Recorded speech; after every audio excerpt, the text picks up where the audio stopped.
if people start flooding in.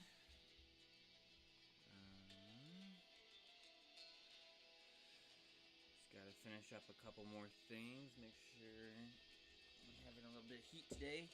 Make sure the heat defeater is on, so you guys might hear that in the background.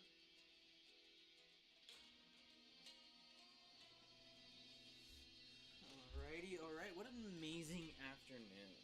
Gotta start with that. Just in like an amazing afternoon this is already. Alright.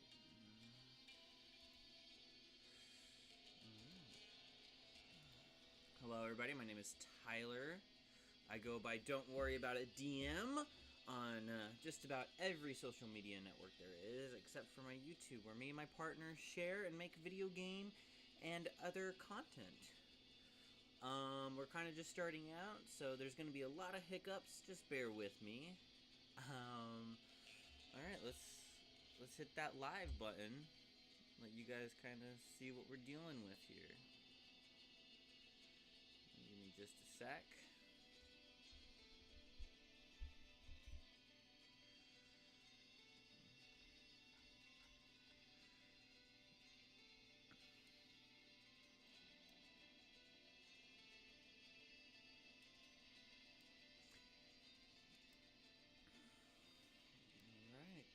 Hello, hello, hello, everyone. Just as a constant reminder, if you like and subscribe the dogs, you get a treat, right? Say hi to the camera, Valkyrie. Yeah, who's my baby? Yeah. This is my partner in crime, Valkyrie. Oh. She's a good dog.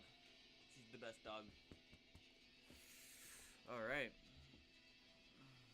Well, everybody, let's go ahead. Let's get started.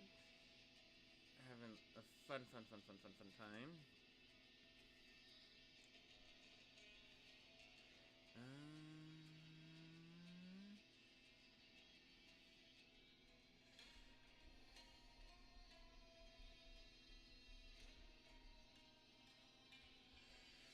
Alright, so today, I wanted to kind of talk about some classes outside of what's inside the core rulebook, the player's handbook, and outside of the Artificer. And one of the best ones that I've been able to find and actually get a chance to play is the RUNEKEEPER.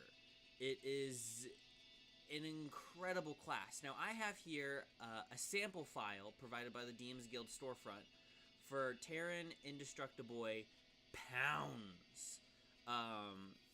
He has been a constant content creator. Oh no, I'm lagging really bad. Oh man, I've been... Oh. Alright, hold on. I'm lagging real bad. Okay, alright, here we go. Alright, so, Taron is, I believe, a platinum bestseller on the dmsguild.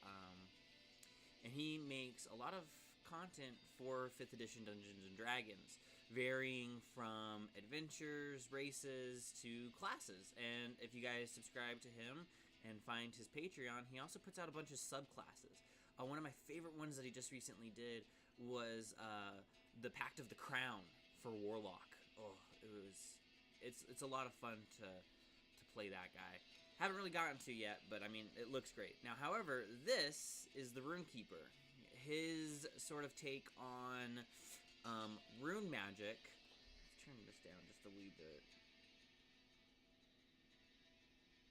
His take on rune magic. Oh no, don't crash on me. Oh, come on, don't crash. Okay, yeah, okay, we're good.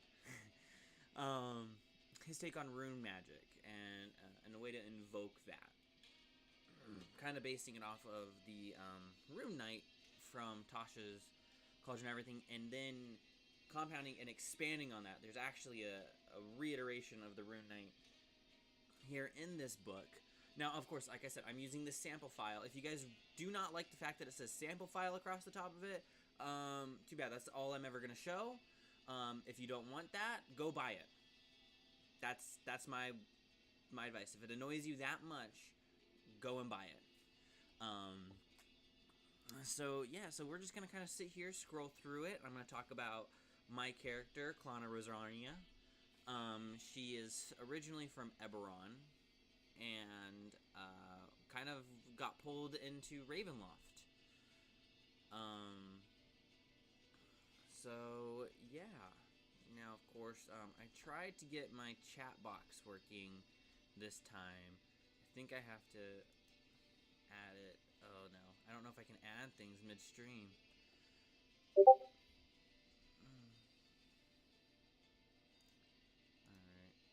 Alright. Alright,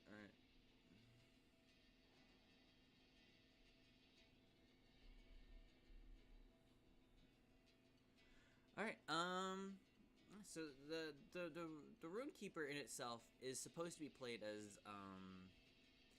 as like a version of the wizard, pretty much, but with a lot more focus, I find, on support. Now, you don't have to play support.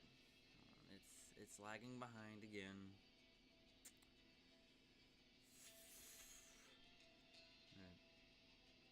You don't have to play it as a support class. I can find out there's lots of different ways to sort of build your RuneKeeper to be what you need it to be. If you want it to be a dive tank, you take armor runes and weapon runes. You want it to be a magic caster, you take magic runes. There's a lot of different ways that you can sort of get the character that you want from the RuneKeeper's toolkit. And I find it that it's like a really good Swiss Army knife. And that it really lets you kind of just break away from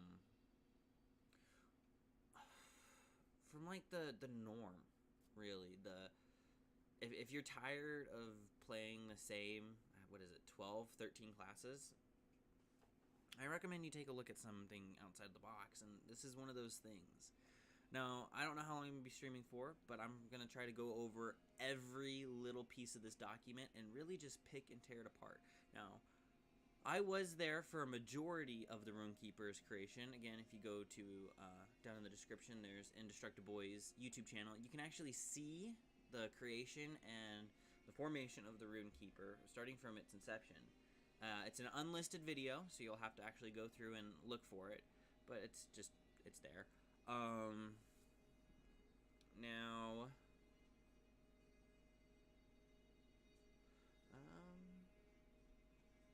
let's jump right into it. The RuneKeeper.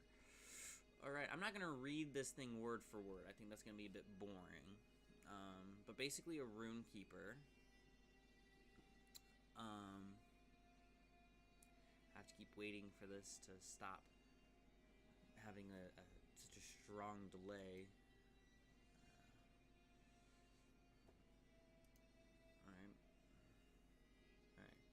The RuneKeeper is a 1 to 20th level build. You're going to be getting a D8 for your hit dice.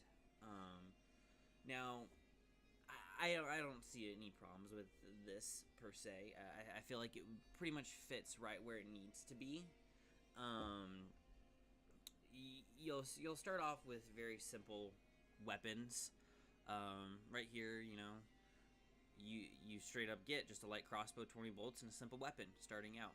Now, the RuneKeeper kind of found its footing late in its middle of its development. I think Taron kind of hopped on board with the 4th edition. I think it was called the Runecaster. And there they got Warhammer proficiencies and polearms, and I think that's where he gets most of his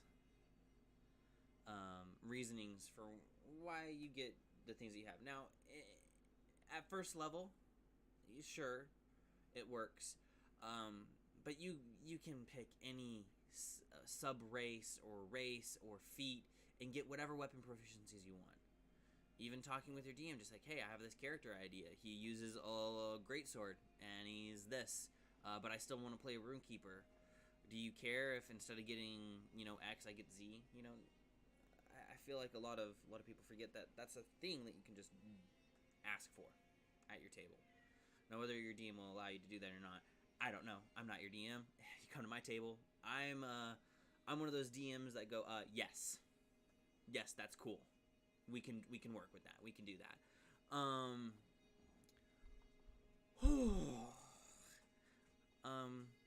You get to choose your basic skills. Saving throws are intelligence and wisdom, which make a lot of sense. You're sort of this lore keeper. You go through, you pick up, languages, and sort of use that in a way to mold the world around you. Speaking of which, your very first ability here is called Runic Lore. This is your main thing. This is what you're going to be doing every round of combat. This is what you're going to be doing outside of combat. This is how you affect the world that you play in. This is your demon fox that's inside you, Naruto. This is your this is your call to action, really. When you begin writing your character, I highly suggest that you focus on where do their runes come from. You get 3 at the beginning at first level, and you gain 1 rune every level.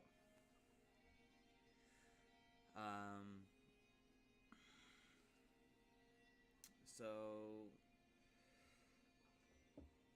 when I was starting to write my character, Klana, she was originally going to be a paladin. Her story, very sad, very tragic, of course. You have to have a tragic backstory if you're going to be adventuring. When she was about 25, 5 years after having her first kid, her house burned down due to something that she decided to do. She took a bath, and one of the candles fell over, caught everything on fire, and she lived in a bookstore, above a bookstore, with her husband. And so the way that I gave her her first set of runes really was, they got a shipment of books in, she was reading through one of them, and it was a basics to understanding and reading runes. Now, of course, it's not saying that I have any dropped frames. I don't know why it's doing this.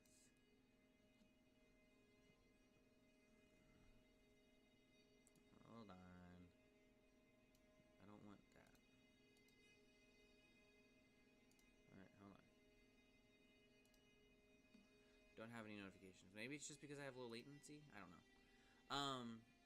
So when you're beginning to make your character, whatever race, whatever background you go with, I suggest, you find the reasoning why they have runes, right? You don't want to just be like, oh yeah, like I just use sign language and stuff happens. Of course, I think not a lot of people do that. That might just be my nerves talking, making me say things that I don't really mean to say. Now, of course, the runic lexicon is your spell book. This is where you keep all of your runes, and it's locked away in your brain. Because you're studying, you're developing your language skills, you also get this other ability at first level called Polyglot, which my DM absolutely, I don't want to say absolutely hates, but I'm pretty sure at some point he's going to be like, I know, you can read all languages! Because Polyglot gives you the ability to read all languages. So it's been a lot of fun recently, and there have been a couple times where we've gone to bookstores trying to figure out things on vampires and stuff, and I've just been able to go, I can read all languages, and I know how to write several other languages. Excuse me. Oh no, there's a cat.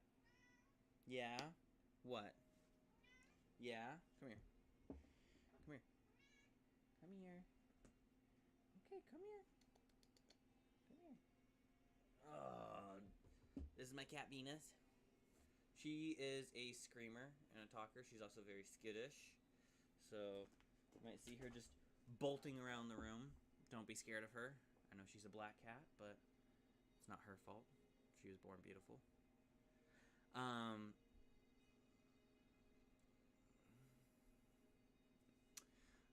The polyglot feature, it is an extremely helpful feature. It allows you to read all languages, And we've already come across things that have been an impasse if one of us couldn't have read it.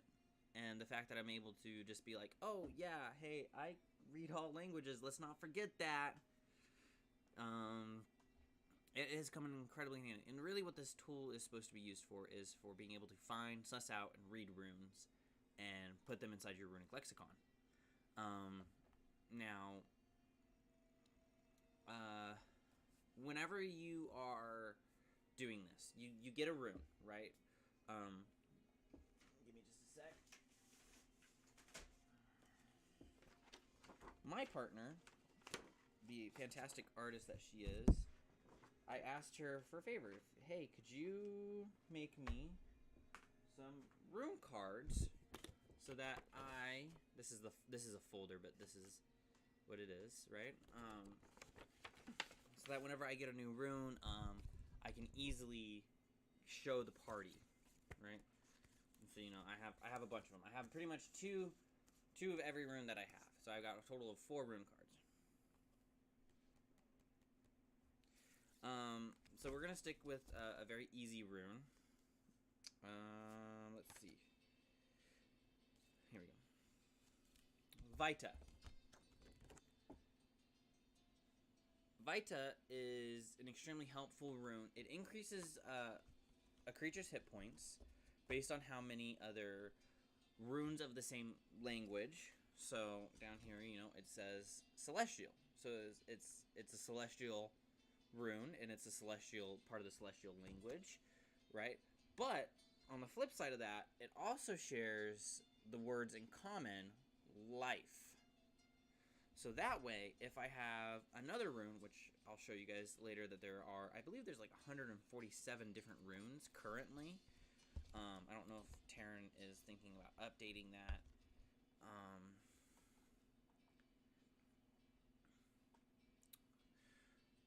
So if you can match the runes up, what Vita's big importance for me was, and the reason why I wanted to take it at first level, was for that HP increase. We were already getting told, oh, you're going to take the 8, and you're going to add either 5, or if your constitution's higher, then you'll add your constitution. But mine wasn't, so I'm already starting off at a 13 on my hit points, right? And with what Vita does is it allows you to add your runic spellcasting ability, which I believe is right around here. All right, you're gonna take your runic modifier, which is intelligence. Mine is a +6. My bad, mine not a +6. Mine's a +4. We just recently learned that you're not supposed to add your saving throw to it. But rather, I keep freezing and I don't know why. My very first stream was perfect. So you add your intelligence modifier plus, I believe it was, how many runes currently have inscribed of either the same language or the same source. So the source is like life, right? It's a life rune. So I could have a giant life rune and a celestial life rune, and those count as 2 life runes, right? So now it's that 2 plus that 4, 6. So my 13 hit points at first level are already up to 19, which is a lot of fun. Mostly because my DM was like, wait, what do you mean? How do you have that? I thought you only had a D8. And I was like, yeah, I do only have a D8. But this is where it comes in handy, is that your runes don't just have to affect you. That's why I said you can play this class as a support. So we're only 2nd level right now, and I'll get into the 2nd level stuff here shortly, right? So you start off with 4 runes of your choice. That's why I have 4. 4 runes, not 3. I'm thinking of something else. It contains 4 runes of our choice. I took a lot of support healing runes. We're going into Barovia, So I kind of knew ahead of time that I'm going to be the party healer. We don't have a cleric. So I worked that into my backstory. You know, it's been 20 years since Klana's son and husband died, and she has only ever blamed herself.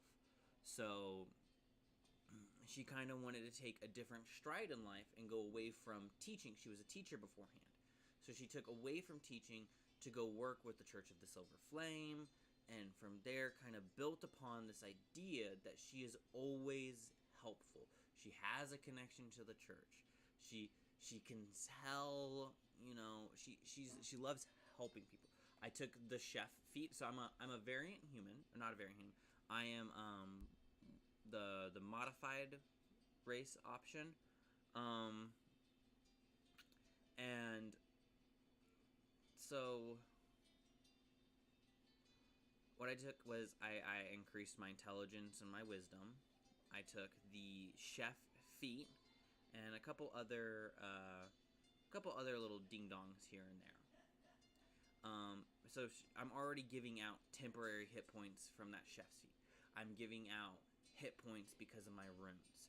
So really, I was like, DM, you know, man, you're lucky that that healing doesn't damage necrotic or undead creatures, because you'd be screwed, right? In 5th edition at least. But it's been a lot of fun, and it's come in a lot of handy moments. I have one of the other runes, which is a spell casting rune. It's Huvulal. My partner did all of the artwork for this too. Okay, so the way that spellcasting runes work, okay, you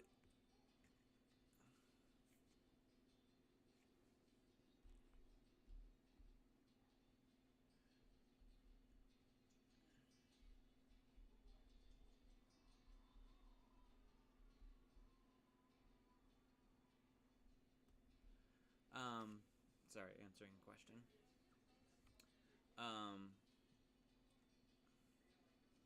The way that the spellcasting runes work in this is that the more runes that you have connected of the same language or of a magic, right?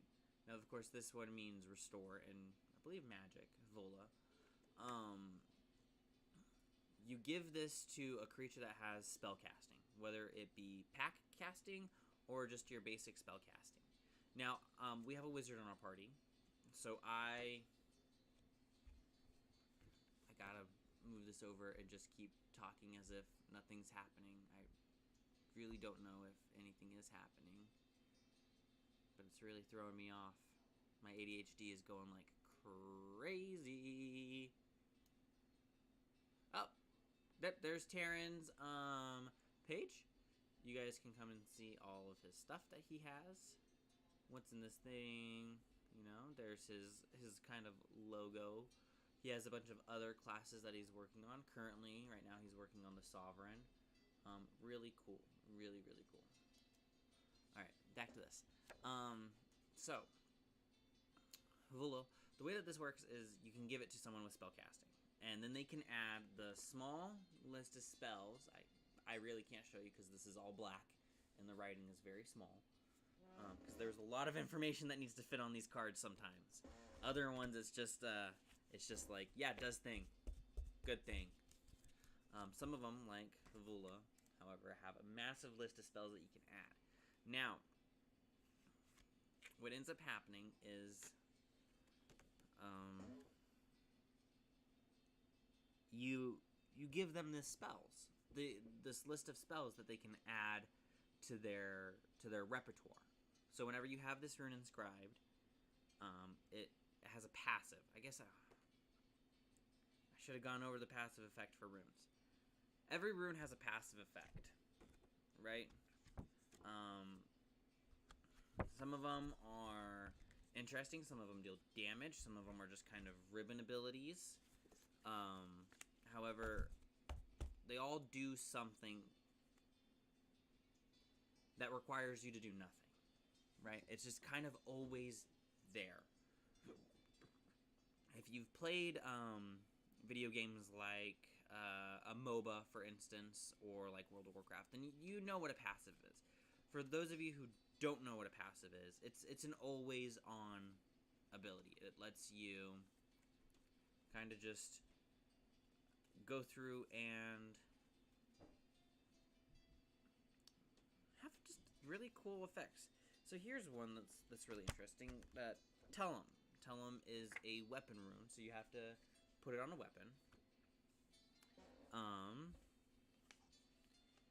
The weapon becomes a magic weapon that can be used as a holy symbol. The wielder, as a bonus action, can cause a weapon to shed bright light out to 10 feet and dim light for an additional 10 feet. So you get a walking light stick, right? It becomes a magic weapon, so I have it on my staff. Not at all times. I kind of switch out my runes when I can, and that's typically on a long rest. You can switch out your runes on a long rest. Now, it increases it, makes it a +1 magic weapon, and if it's already a magic weapon that has a plus ability, like a +1, +2, or +3, then it doesn't stack. You always go with what's the more preferred number, right? So if I have a +1 staff already, and I put a +1 Tellum rune on it, it doesn't become a plus... Hello, honey. It doesn't become a +2 staff. Okay? Which is, I think, a really important point to remember. Now, you can increase certain factors. Like, how do you increase it to being a +2 Tellum rune? Well, you just have to have more runes associated with the same language. And I believe it is divided by 3. So it's the number of runes divided by 3 to a maximum of +3. So in order to get it to be a +2, I have to wait until I'm level 9. Then once I have 6 celestial weapon runes active, then it becomes a +2 magic weapon, because 6 divided by 3 +2. Then it becomes a +3 magic weapon right down here, beginning at level 15. Yeah. So for Helvellum, going back to the magic runes, trying to break this down as best as I can. I really should have put together a script. I don't care. Nobody's gonna watch this anyways. You give them these. Now, whenever you inscribe a rune, I have mine inscribed on a bookmark. I think that works best for any... Hi, honey. For just about any spellcaster, really. You give them a bookmark, put it on a ring. You know, it allows them to add these spells to their spell list to choose from. That's a big thing. They don't just immediately get it. They're not always prepared. You do have to take that extra step and put them into your daily docket, right? You have to prepare them. Now, what's fun about this is, as a runekeeper, there's something else that you can do with your runes. Now, I can give out these passive effect runes to everybody at the table. You get a rune, you get a rune, you get a rune.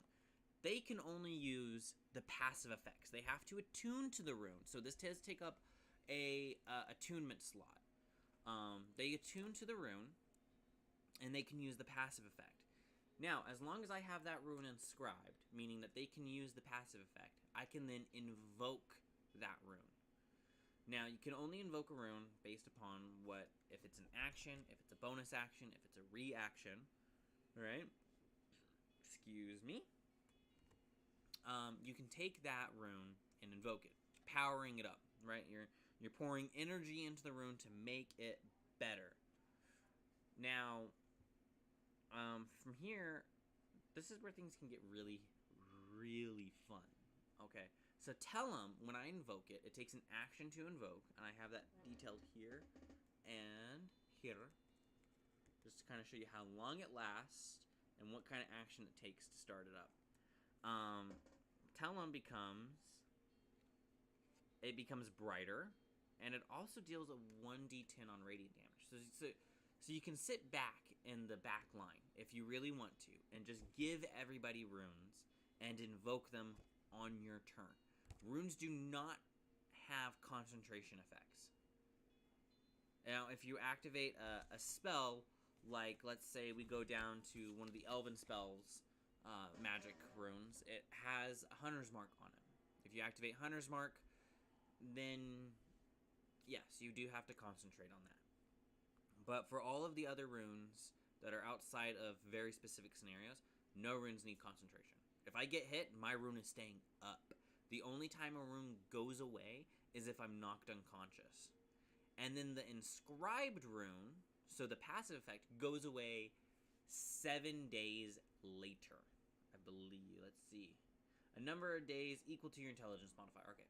For me, it's up there.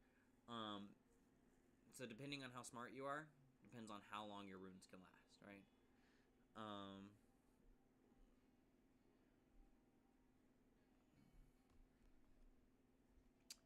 Now, getting into some of the fun ways that you can abuse this mechanic. You can take multiple weapon runes. You can take, at the beginning of the game, you can take 4 weapon runes, right? You activate 2 of them. Put it on 2 of your party members' weapons, okay?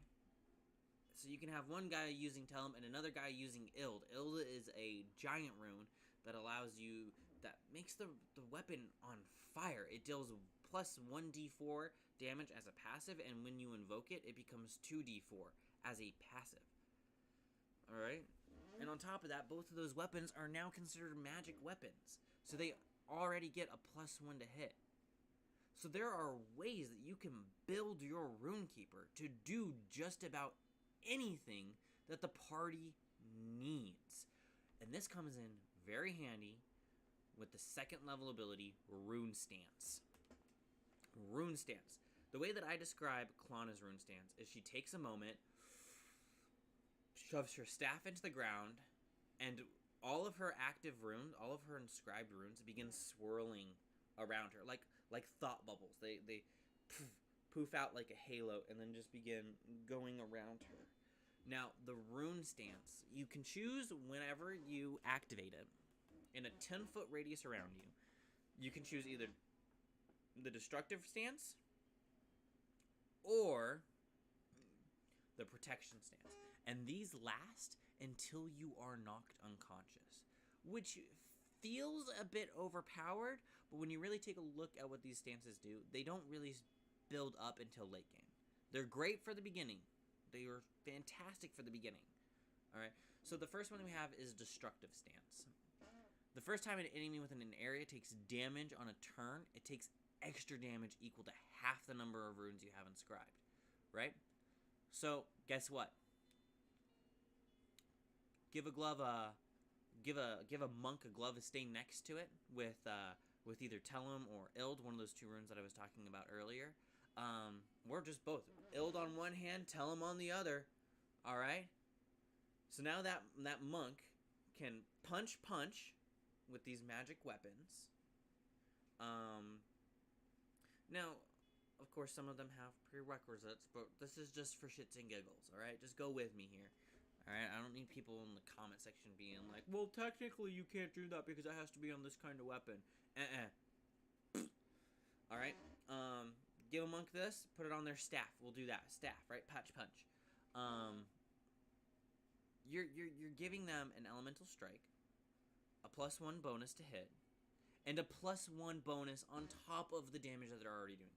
Right? So if I'm just doing a basic punch, right, in D&D, that is +1. If I'm doing it with a glove with a rune on it, that's a weapon rune, bam, I'm dealing that damage. Plus that extra +1 in my Destructive Stance. So you can see that at first level, with just punching, you get +1, +2d4, +1 to hit. So you're dealing a minimum of 4 damage on a punch, and a maximum of +10, which is a d10 weapon, right? Now you can see that this is gonna get snowbally here in a minute. Now, whenever you invoke a rune, there are drawbacks. Whenever you invoke a rune, you can't do so again until you have, until you've taken a long rest. Kind of. We'll get to that. All right. Now, the other rune that you can, now the other kind of stance you can choose is the protection stance. Now, what this stance does is it just halves the damage. It just reduces damage equal to the number of runes that you have. All right. Now, this is of course the first hit. The first hit that hits you, it'll take a minus of half of the runes you have inscribed. So at 20th level, when you have 10 runes inscribed, you are taking 5 damage off, which doesn't seem like a lot, but it's not just for you. It's for everybody within a 10-foot radius of you. Okay? Which, if you're playing in sort of that midline combat area where you're 10 feet away from your wizard and 10 feet away from your warrior, you know, then you are dishing out that -5 to their... You're basically giving them +5 hit points every round of combat. And all damage mitigated is good damage mitigated.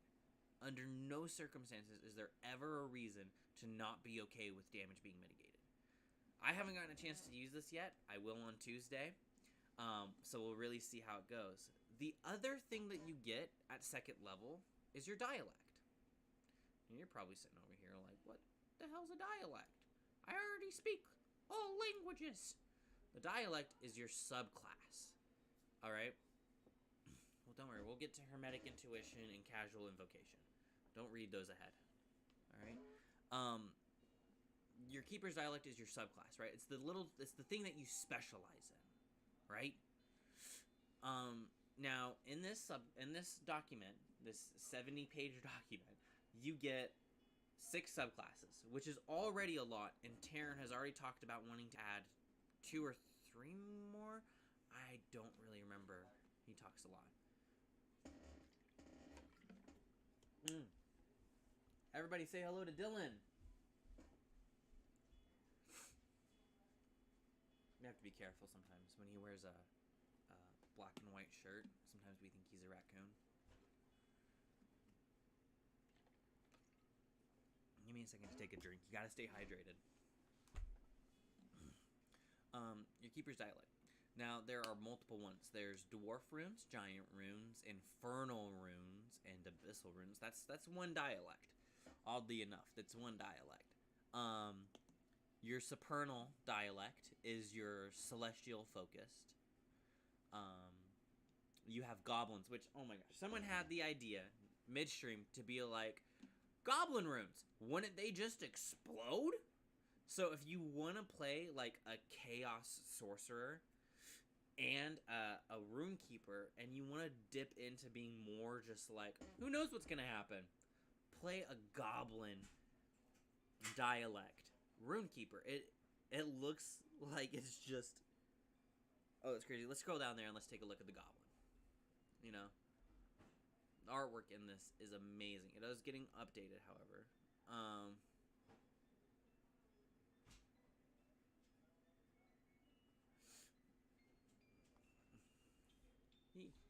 For those of you who didn't notice, Dylan did stick his tongue out at you. That's his way of saying hello. He has a problem with licking things.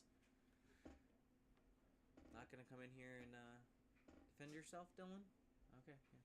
Dylan, I'm talking bad about you. He must not be able to hear me.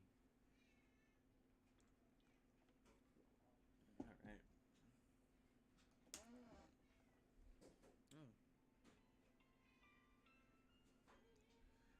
Let's get a different change of music here for just a second. Hold on. Let's put on something a little more fun.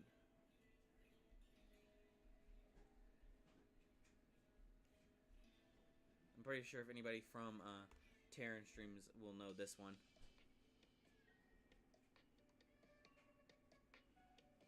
Cult of the Lamb. Yeah, by Blasphemous. Hi, Cult of the Lamb. The Goblin rune stances right here. So at 6th level, you get an additional stance to choose from. Now,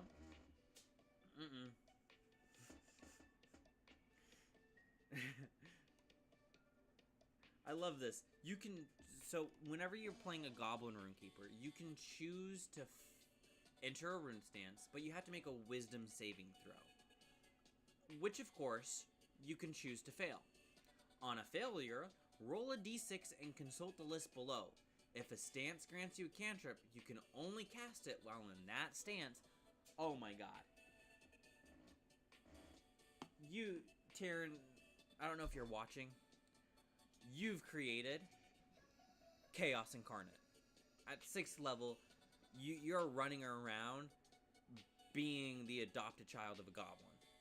And I love that. Either you are a goblin or you are just running around.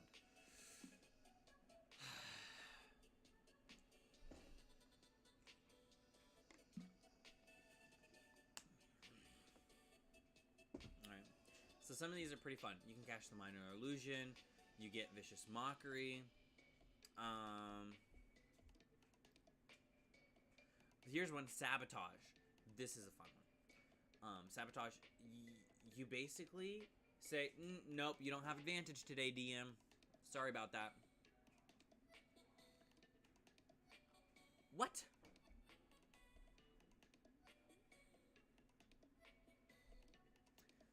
Oh, okay.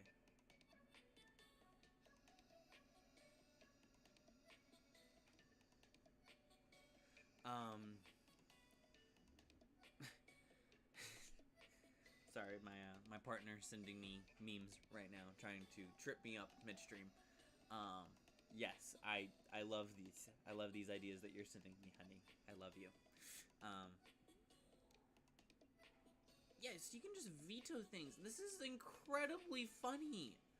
All right, you. I don't know how else to put it other than the goblins are so much fun. Now, of course, I didn't choose to go goblin for my Runekeeper dialect. Klana, like I said, she's kind of like an elf, kind of like a human, really focused on church and whatnot. She lost her son at a very young age, so of course, one of the first things anybody does is they try to make a pact with the devil, right? They try to go out there and be like, hey, what can I do in order to get my kids back? And of course, it's always something like, oh, go blow up an orphanage, go do this, go do XYZ for me, right? And she was like, I don't feel comfortable with this, no, I'm gonna leave. But those thoughts have always still been in the back of her mind for Klana. So I'm choosing to go with the fiendish option, which, whew, it's gonna be lots of fun. It's gonna basically make me go from being the party healer to like a dive tank, really. I can get in there, and just hit back hard, right? I'm a little bit pissed off. I just got dragged to Barovia. I have a bookstore to run. I'm trying to start up a school. I have, other jobs that I'm doing around town to keep the peace inside my brain because I just hate being at home. So let me put it this way. Every dialect gives you a discourse. Now, this allows you to always know how to write and read different languages. For the fiendish option, you get to learn Abyssal and Infernal. I'm disagreeing with Taron here. I think that if he's going to edit this, he needs to choose or, not and. You always know how to speak and write Abyssal or Infernal, and you are proficient with any armor or weapons inscribed with Abyssal or Infernal runes. You can also tune to any magic item you have inscribed with an Abyssal or Infernal rune, ignoring farms. I think saying and, like you know how to write all these languages, that opens up the fact that you get access to the entirety of the Infernal and Abyssal spell list. Now, of course, if you're smart, you come in, you get all of your languages, you choose from your background, your race, and your class. You could choose to just start off just knowing all the languages in this book, except for 2. But that's because those are prerequisites.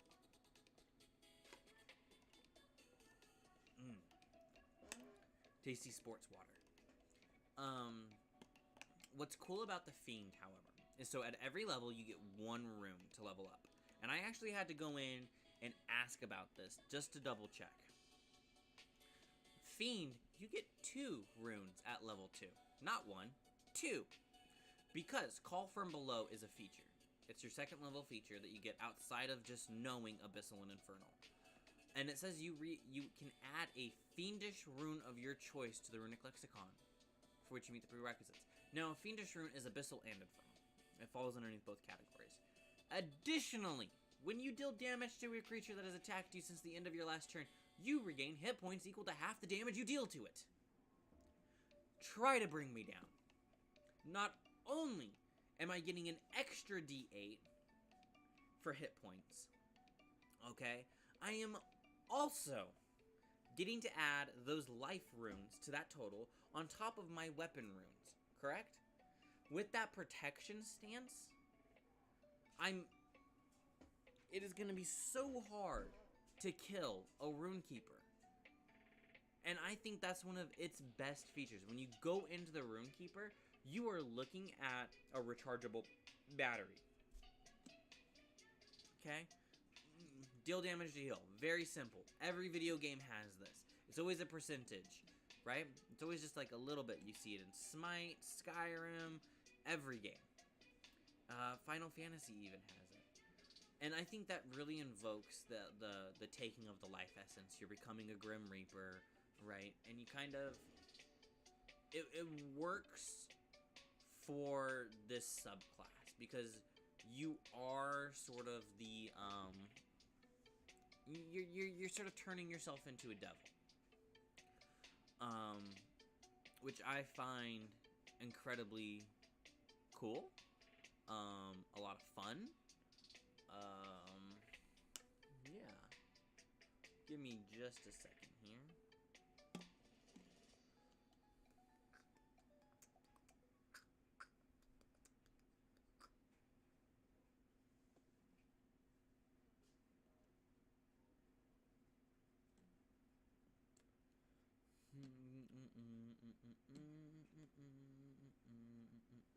Hi, Sam. I don't really have an easy way of going through and seeing who's sending messages and whatnot. No, you don't get charisma in your skills. As I said at the beginning, you actually get intelligence and wisdom.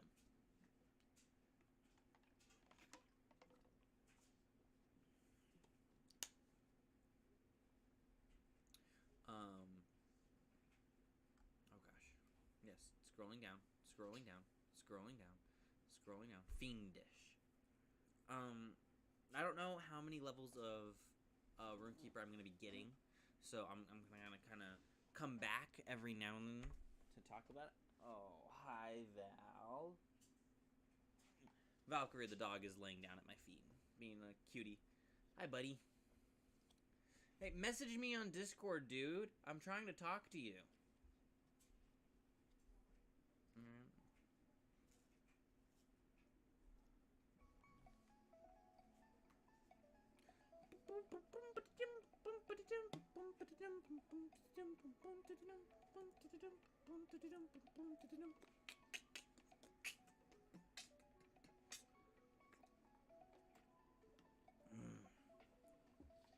Hi, love. How's you? You wanna have a kiss?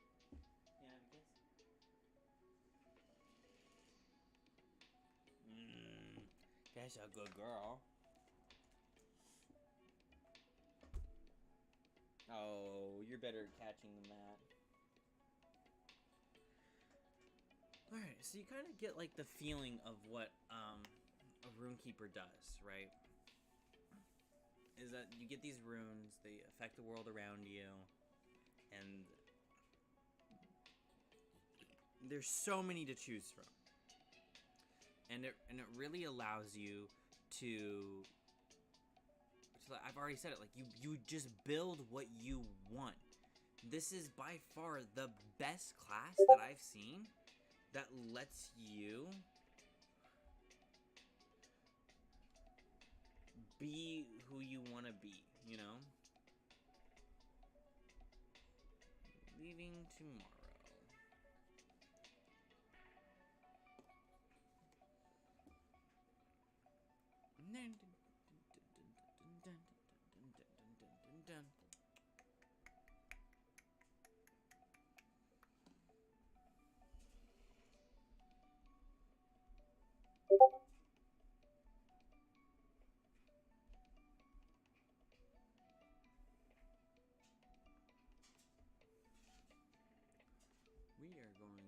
go ahead and close tab.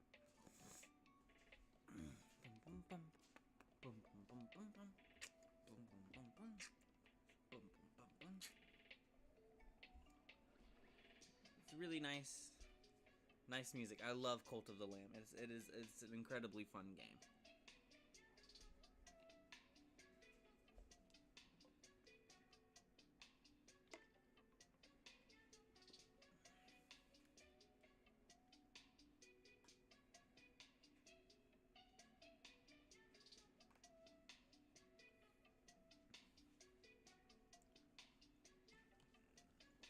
Okay. The reason why I'm kind of choosing to talk about the RuneKeeper in this way is because there's a couple videos out there that kind of talk really quickly about it, and I really wanted to break it down and talk about each individual ability, right? And so trying to get through all of the subclasses, I think I'm gonna have a stream where I just go through each subclass, or at least 3 of the subclasses, so that I can just sit here and do that. You know what? Fuck it. We'll just start it right here.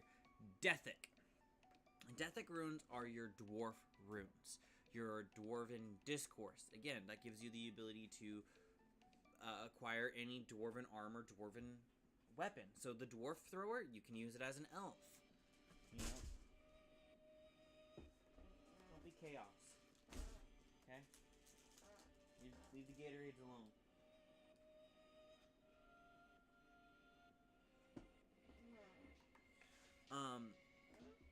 Which is a lot of fun, because it's very hard to get a dwarven thrower if you're not a dwarf. You add Deathic runes of your rune choice to your runic lexicon at 2nd level. Alright? And of course those are our dwarf runes. What's cool about this feature is that it gives you the ability to, like, make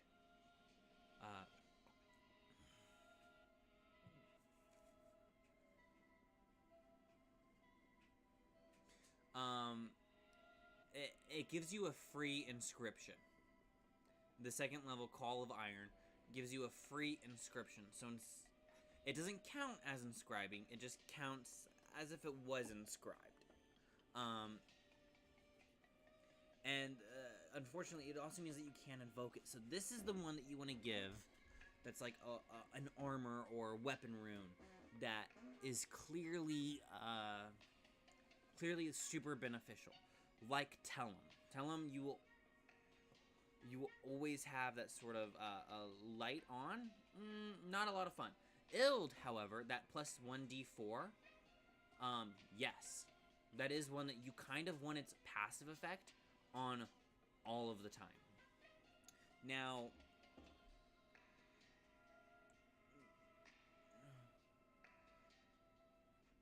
turning on that music, it's way too loud in my ears. It just gives you an effect. And just that passive effect that lets you build out your your armor or your attacking, right? Now, when it comes down to the Deathic rune stance, you're getting a +1 bonus to your AC while wearing armor with an inscribed rune. So if you already are using an armor rune that gives you a +1 benefit, this stacks with it.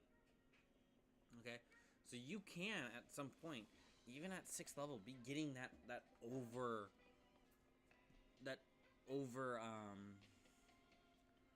bonus, right? Because shields, get this, shield runes count as armor runes. So if I'm a turtle, I already have that 17 AC plus a bonus from a shield, right?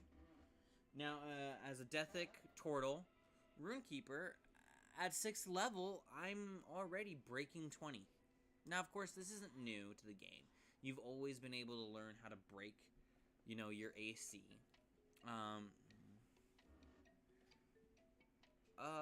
Valor. You and your allies that can see you within the area of your stance gain a bonus to saving throws against being frightened, equal to half the number of runes. A bonus to saving throws. Okay. I believe, like, this is gonna give you the feel of being that oh, I'm a tough dwarf, right? Like, oh. You walk in the room and you're like, that guy has confidence. And I like that. I don't think I can be scared if that guy's going around telling me to, you know, like pick up a sword and you know, give me that kind of calls to arm vibe. Also, in this, the Dethic dialect gives you that extra attack feature. Not every RUNEKEEPER is gonna get. Like, we were kind of already going over the fiendish subclass. You're not getting an extra attack there, right? So you are still only getting that one attack per round. I think there might be 1 or 2 runes that give you the extra attack feature. I'll have to go through and look. All right. Word of Adamance. Dwarven runesmithing specializes in enhancing weapons and armor of its runekeeping as its masters of its inscription. That can be inscribed with up to 3 of your runes. Oh my goodness gracious. You are getting 3 free inscriptions, I believe. Oh, on a single object? Oh, goodness gracious. So, something about runekeepers are that you cannot just go willy-nilly on one object and inscribe all of your runes, right? You have to dish them out onto different objects. That's why I use my girl's wedding ring. That's why I'm using a bookmark, my staff. Some of them, like Amica, a really fun one right here, lets you create a little familiar guy who kind of just like floats around and can deal damage and stuff. It's your Pact of the Chain Warlock feature, really. That can be inscribed on an object that also has an inscribed rune. So when you're building out your toolkit at the beginning of the day, because you're gonna have to have these passive effects and these runes on at all times, you really got to look at the synergies that you can find, right? And that's I play a game called Paladins, and in there you get to choose from different passive effects, and build out like a deck of cards, 15 passive effects. Well, you get 5, and you can upgrade them, but each upgrade takes up like 1 slot. Whatever, that's too complicated for this. Either way, you're really wanting to look at synergies. So one of the ones that I have is that every time I use like a slingshot ability, I like Spider-Man myself in the air, I gain a shield. When I land, I take half damage, right? So whenever you're building out your RUNEKEEPER, looking through the runes, write down the ones that you want to get for later levels, and really start building out who your character is going to become and start playing towards that. Not only will you find that it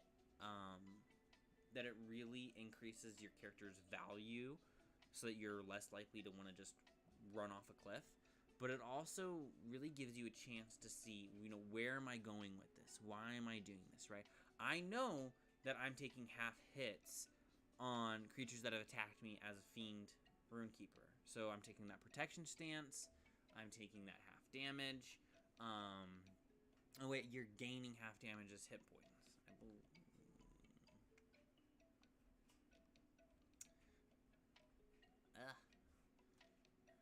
Yes, not temporary hit points, just straight up hit points, equal to half the damage. So I'm already looking at taking things that are going to mitigate damage so that I am constantly going to be at full whenever I'm dealing an attack. Alright, now let's talk about Fury of the Forge, the 14th level Dialect of Dethic feature. Calling forth a fury that heats the forge of dwarven creation. Your valor in battle impassions your allies with the iron will of dwarven kind. When you hit a creature with a melee weapon attack on your turn, you can call upon this power. When you do, the attacked creature must succeed on a charisma saving throw. Now here's a good point. If you're fighting a wizard, or if you're fighting against other humans, they might have very high charismas. Your monstrosity races, monstrosities like hags, vampires, those such, they might also have a very high charisma. So you gotta know when to use abilities and when not. Hi. Alright. Nope, everybody's getting shown today. that was Jupiter, our black cat.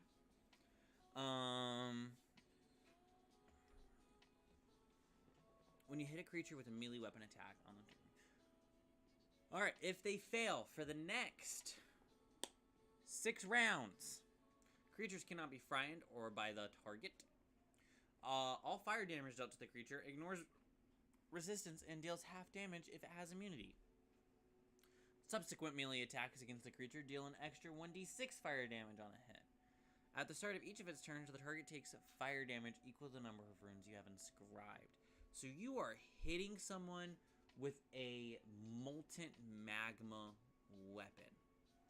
And again, you're just not scared of this. So if in that rune stance you're getting 2 extra attacks, you're hitting for, let's see. So at 14th level, let's see how many runes do we have inscribed at 14th level. Okay. We're gonna do some. We're gonna basically really quickly build out a character here. 14th level RUNEKEEPER, Keeper's Dialect feature. You have 8, so you're dealing 4 fire damage that is not resisted. Okay, you're dealing 4 fire damage that's not resisted. You're dealing 1d6. Well, actually 2d6 because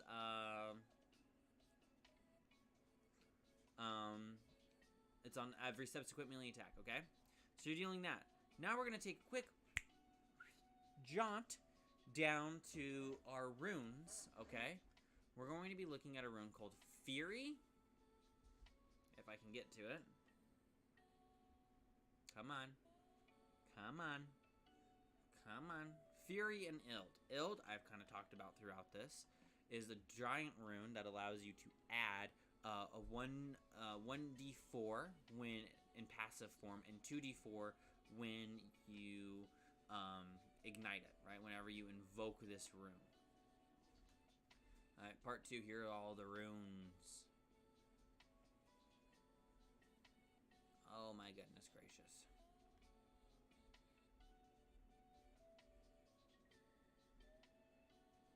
Here's the celestial runes. So, let's just say Dragon, Druid. Yes, you can learn Druid and Thieves can. However, you have to already know those, which means you have to be a multi-class Druid or a multi-cast Rogue, unless you take the feat that lets you just have them. But then you're giving up a feat slot or an ASI. Come on. Dwarf Rune. Alright, there are tons of Dwarf Runes. Alright.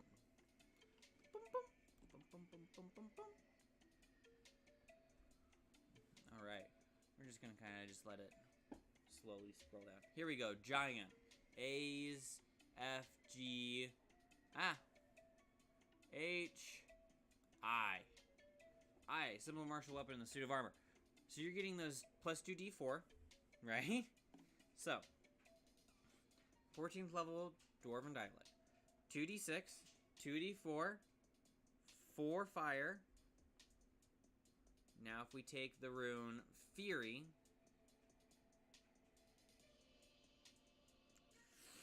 if I can get down to it. Come on.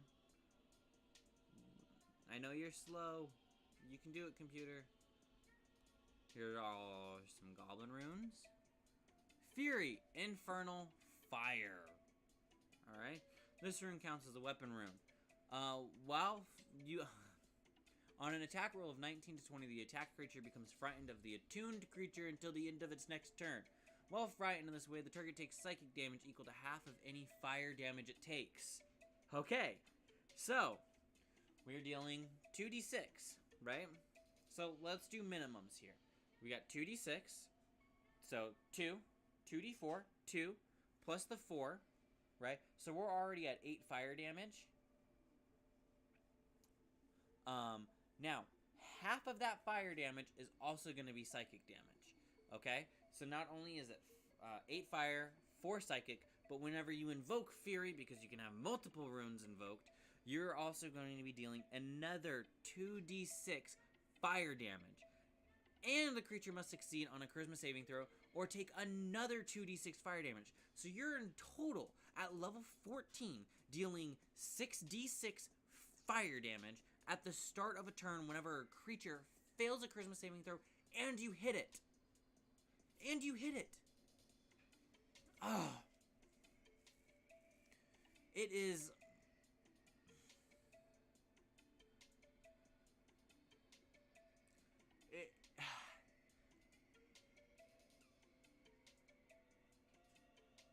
It really lets you build out a character that can deal a lot of damage, that can do a lot of sustain, and I really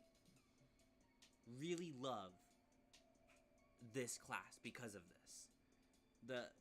The Lego pieces that I have here to build a RUNEKEEPER are immense. Now I'm gonna take a short 5-minute break just to check on my household and things. So I will be right back. Enjoy some Cult of the Lamb while I'm away.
River Boy, Cult of the Lamb soundtrack.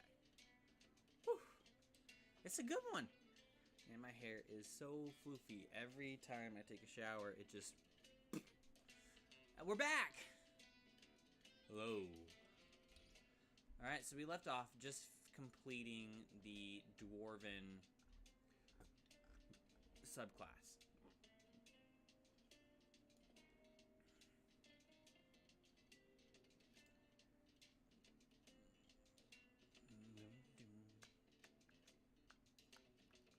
We've also talked about the first two abilities here with the Fiendish.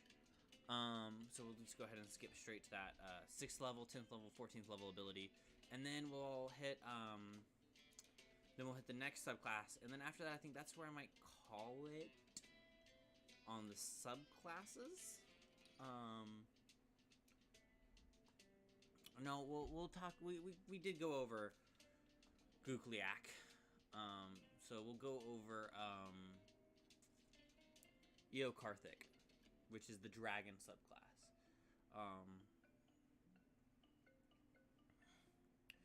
Yeah, so Fiendish rune stance. Whenever you enter a rune stance, you can choose an additional effect that lasts for the duration of the stance, which is important because if you remember, our last two, our Guthiak, man, Taron, why the fuck did you have to make these things so hard to pronounce? Alright.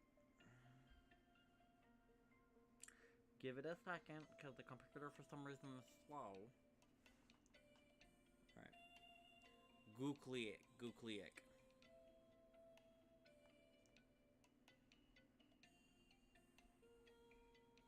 Alright. So, right here, Goblin Rune Stance. Whenever you enter a Rune Stance, you must make a Wisdom saving throw against your Rune save DC, which you can choose to fail. On a failure, roll a DC. If a stance grants you cantrip, so right here, this reads that it's taking over our 2nd level Rune Stance ability, our Protection Destruction Stance, right? So right here, Deathic. Whenever you enter a Rune Stance, you can choose an additional effect, all right? So right here, we choose to add an additional effect. So Betrayal. Hostile creatures in the area of your stance suffer a penalty to saving throws against being charmed equal to half the number of runes inscribed. Okay. Doom. If a hostile creature in the area would regain hit points, it must first make a Charisma saving throw. On a failure, it does not regain hit points, and it takes necrotic damage equal to half the hit points it would have regained. On a success, it regains half the hit points it normally would. So no matter what, you're already mitigating health per round. HPR, right? So if you... And in combat, that is extremely useful. Alright? Been a long day already. Pain. When a hostile creature within the area tries to cast a spell of a level equal to or lower than half your inscribed runes, it must first succeed on a Constitution saving throw. Or the casting fails and the spell is wasted. So this is like your way... This is like your way of just getting rid of spells. Right? Up to 5th level. Up to 5th level, you have an auto counter spell. And you're getting this at 6th level. This is 1 level after 3rd level spells come into play. And counter spell is a 3rd level spell. So not only are you counter spelling more than any other combatant on the field, you are doing it for free with no resources wasted. It is just... It's overpowered. There's got to be a limit on that. When a hostile creature within the area tries to cast a spell of a level equal to or lower than half your inscribed runes, it must first succeed on a Constitution saving. That's easy, okay? Constitution saving throws are super easy to succeed against. But the chance that you don't, you're not wasting a resource to do this. And I think that's the big one. Okay. Alright. Moving on. Words of Damnation. When you invoke one of your abyssal or infernal runes, you can choose a creature that you can see within 30 feet of you. A chosen creature has disadvantage on the first charisma ability check or saving throw it makes before the end of your next turn. Okay. So, at 10th level, your Doom feature and your Betrayal feature are getting upgraded. They are getting an upgrade here. By causing disadvantage on those charisma ability checks or saving throws, it is an instantaneous bonus to you. Not to mention whatever runes you have that forces a creature to make a Constitution saving throw or ability check. Okay, alright. Here's the fun one. Here's where Taron kind of got a little weird. And I really like the fact that he did this. However, this next ability does not work in every campaign setting. Okay? And I think that's something that's super important to remember. When you are reduced to 0 hit points and thereby fall unconscious, you can immediately gain the benefit of Summon Fiend, as if it were cast using a 9th level spell slot. The Fiend summons a demon if you have more Abyssal runes inscribed, or a devil if you have more Infernal runes inscribed, or a Yugoloth if you have an equal number of each. So basically, you fall unconscious, your runes gather together, and create or call upon a monster to come fight for you. You give it a task to do, and it follows that task for however long, until I believe it's like a minute, or until the task is complete. The Fiend appears within 20 feet of you. However, you cannot command it. It protects you from harm and attacks your foes, or acts in accordance with an order you issued before dropping to 0 hit points. When cast this way, the spell does not require your concentration. You do not have to concentrate on this. Again, just that extra benefit from the Runekeepers. Hi, baby. Are you sleeping? You trying to sleep? If the Fiend manages to save you, and if you are returned to 1 hit point before this spell ends, alright, you get a rune that is attached to basically your forehead forever. Alright? The only way you can get it removed is by a wish spell, or by going and doing a quest for the creature that you summoned. Okay? And once you regain this feature, you can't do so again until you settle the debt to the Fiend. So through an appropriate offering or sacrifice, the DM gets to decide, and that removes that rune. So you are in the devil's pocket with a rune on your forehead until you sacrifice something of equal value to your own life. And this is at 14th level, okay? Wretched Castigation is incredible. But at the same time, it doesn't work in every campaign setting. So you do have to go through this and know, hey, if I'm being an Infernal Runekeeper, I gotta know that I'm getting this. You have to know that you're getting this at first level. At second level, when you choose the Runekeeper dialect. And I think the easiest way to show that is, instead of getting this half damage or gaining hit points whenever you deal damage, is instead giving you an Infernal rune that already exists. Okay? That already exists. And I don't mean to criticize too much, Taron, but you need to let people know that they are getting this early on. That it has to be a part of like an upgrade. So instead of just any Infernal rune,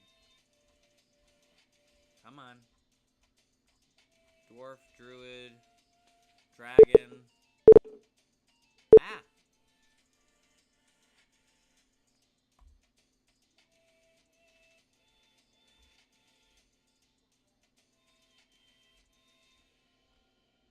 let's see, where is it? I've I've already looked at it once or twice. Goblin. I forgot how many. Okay, here we go. Eyes. Okay. We're looking for...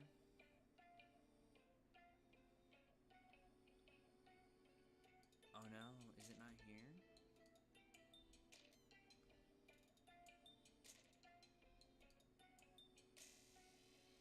Okay. Here are the primordial runes. These are like elemental, your water, earth, fire runes.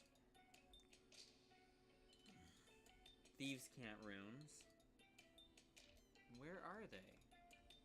Oh my goodness gracious. It might be an abyssal rune, which is at the very top of the document. Well, guys, I tried. Anyways, the rune basically lets you summon a small fiend, a dretched, a small devil, by giving you this rune at 2nd level for free. Alright? You are already knowing, hey, whenever you summon this creature, you give it a task to do. You are in this creature's debt if it can solve the task. Now, typically they have low enough hit points to where they'll just poof out. Right? You won't owe it.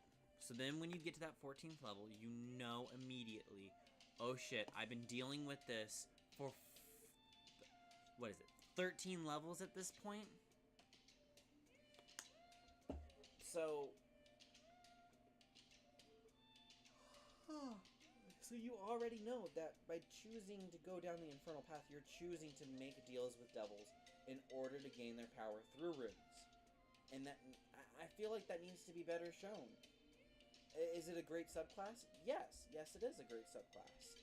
But does it provide enough story elements to justify just summoning a demon at 14th level? No, I don't think it does. I think there needs to be more.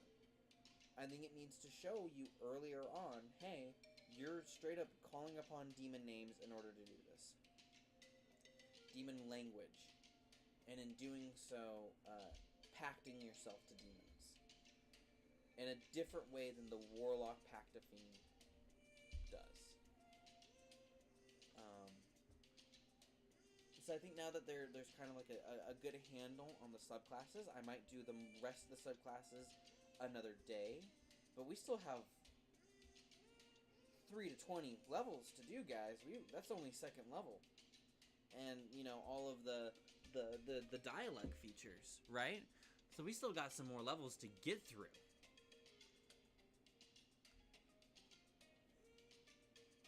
Hello, meows.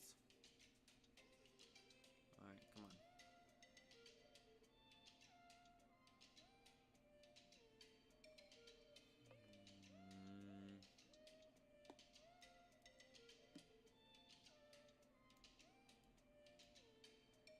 Alright, almost there. Runic lore. Okay, 3rd level. Not only are we getting another rune. Oh, by the way, the minimum number of runes you learn is 24. And that's if you have a 0 intelligence. You will always gain a rune at every level. And since you start off with 4 runes at 1st level, okay, maybe it's not. By level 20, you've gained 1 rune per each of those levels. So 2 to 20, 19, 19 plus 4, yeah, 23. You're getting like 23 runes, okay? Already. So 3rd level hits, we're getting an extra rune. And if we find any runes along the way, we just jot them down, store them in our brains over a long rest, and bam, man, you gain an extra rune. Okay, anyways. Hermetic Intuition. This is a problematic ability.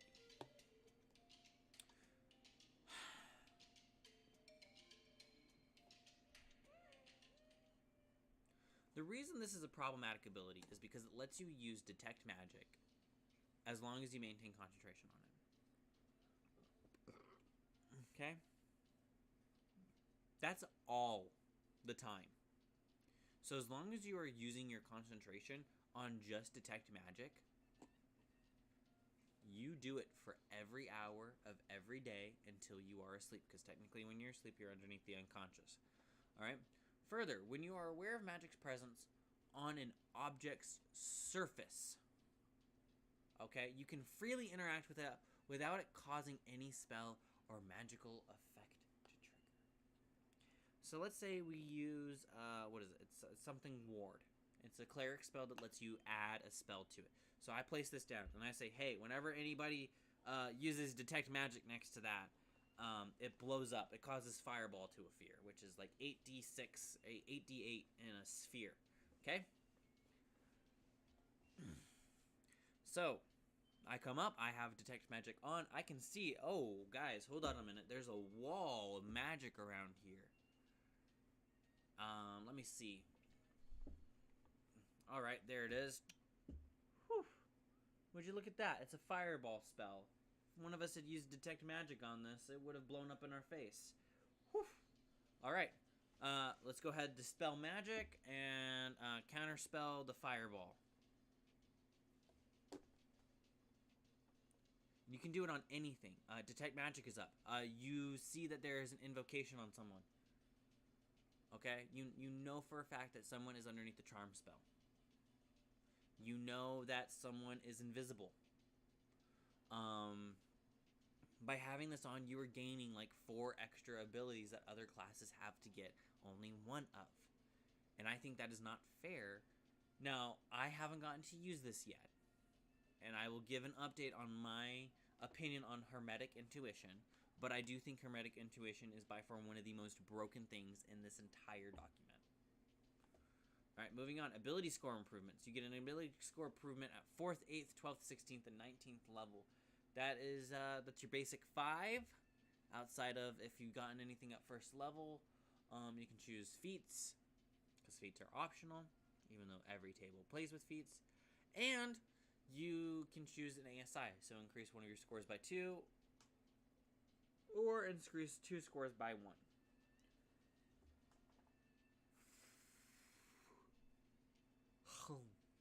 Alright. Casual invocation. So earlier, about an hour and a half ago at this point, I said that you can only invoke a rune once per day. Kinda. Casual invocation allows you to tap into your runes and give them charges, right? Like a set of batteries. This rune has 2 batteries, this rune has 3 batteries, however. By tapping into the essence of creation, you gain the ability to invoke one of your inert runes, so a rune that you've already cast, by using runic charges. You gain a number of these charges equal to half your runic level, rounded down. Okay? So half of 5 is 2.5 rounded down 2. So at 5th level, you have 2 runic charges. 20th level, you have 10. You choose one of your inert runes and invoke it again by spending 1 runic charge. Unless otherwise stated in an invoked effect, an inert rune only requires 1 runic charge to invoke. You regain all of your spent runic charges when you finish a long rest. Okay, what this allows you to do is have your stuff up for multiple combats per day.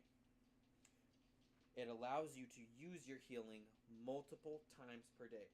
You don't just have 1 spell slot anymore, you have 3. Unless otherwise stated. Right? You can do this multiple times. Alright. Okay. Harmonic attunement. When a creature attunes to a magic item that bears one of your inscribed runes that requires attunement, attuning to the item also attunes the creature to the rune without the rune counting against their limit of attuned magic items. Okay, so 1, this allows you to not break an artificer. 2, this now opens up their attunement slots. So say you guys have found +2 magic shield, +1 magic sword, and a cloak of billowing, and you have to attune to all 3 of those. Okay, that means that that character can no longer benefit from your RUNEKEEPER's runes, unless you're level 7. Then they can. Okay. Rune chant. This is one I feel like a lot of people are going to be really comfortable with. Rune chant allows you when you use your action to invoke a rune, you can invoke 2 runes you have inscribed with an invoking time of 1 action. When you reach 20th level in this class, you can invoke up to 3 runes with this feature. Alright, so hear me out. Fus, Ro, Da. Well, I'm not a Dragonborn. But, right there, you have 3 runes. Fus, Ro, Da. The easiest way to describe this is Skyrim's Dragonborn, God, I don't know, shouts. It's their shouts, right? You're allowed to not just say Fus, but at level 9, you can say Ro, and then at level 20, you can say Da. You get to use multiple runes in 1 action, right?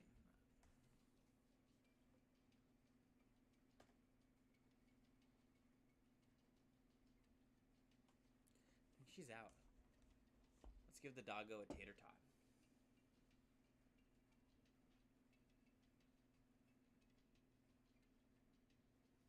I want to see this.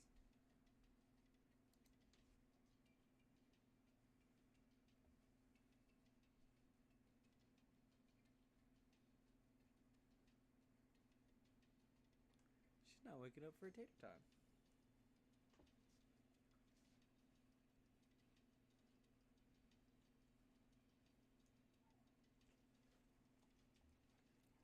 There we go.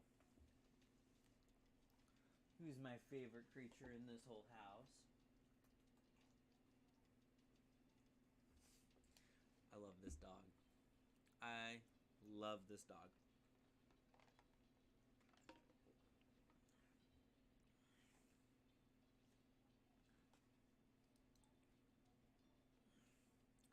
All right. Almost done.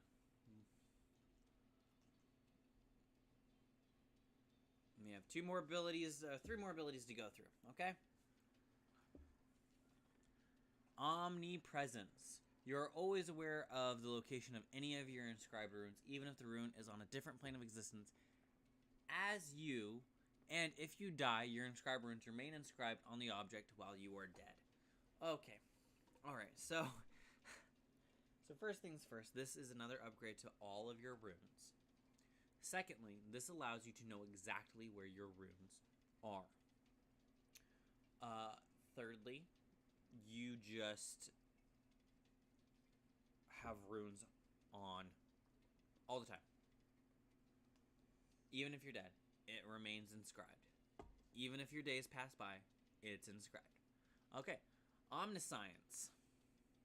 Omniscience. I'm not stupid. You know how to speak and write all languages, including those that are not standard or exotic languages. Now, you could already read. Okay, you could already read all languages. This allows you the other thirds of that, allowing you to speak and to write all those languages. Again, this is going to be coming in handy a lot, especially in political heavy campaigns where you are writing notes back and forth, right? You can write multiple notes with so many different layers of writing, and you will be to read them. Someone can leave you a note and you know exactly what it says. It means traps. Easy. Locations of magical items. Easy. Talking with dragons. Easy. Talking with anything. Easy. It is no longer just standard or exotic language. It is all, everything, all of them, all of the time. Okay? Our last Omni, Omnipotent. 18th level RUNEKEEPER creature. So for this entire time, you've only been able to be 10 feet away from any of your companions. I know, kind of sucks. However, at 18th level, the range of your rune stance increases to 30 feet, meaning you don't have to be anywhere near combat anymore. Nope. 30 feet away from you, 60 feet diameter. Right?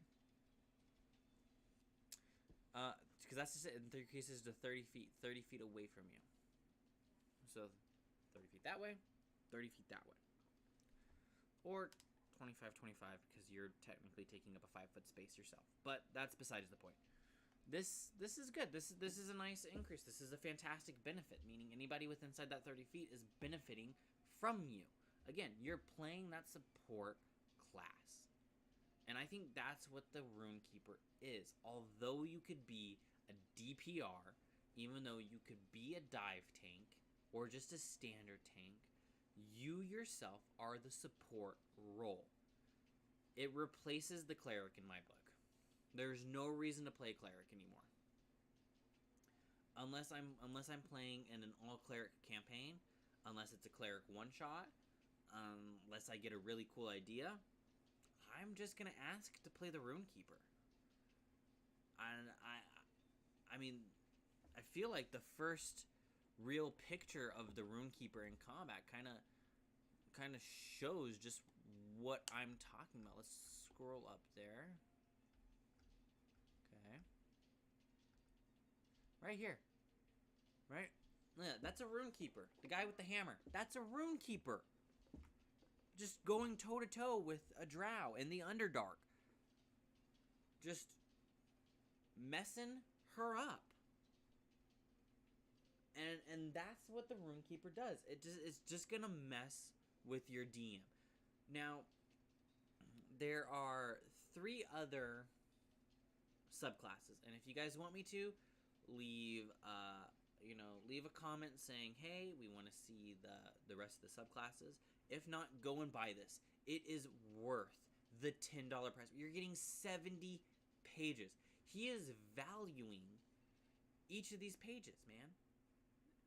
It's like 10 cents per page isn't enough, right?